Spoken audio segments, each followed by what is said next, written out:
Hello mga bes! Kain po tayo. Pesang tilapia po ang ulam natin ngayon for today's video.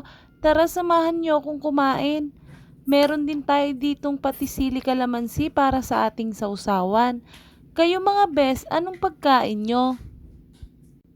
Ang sahog po ng pesang tilapia natin ay patatas, bagu beans, onion rings, repolyo at pechay. Meron din po itong luya at pamintang buo mga bes. Try nyo din pong magluto netong pesang tilapia. Sino po sa inyo ang kumakain netong ulam na ganito?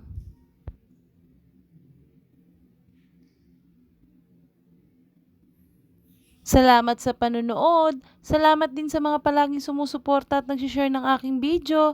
God bless po sa inyo.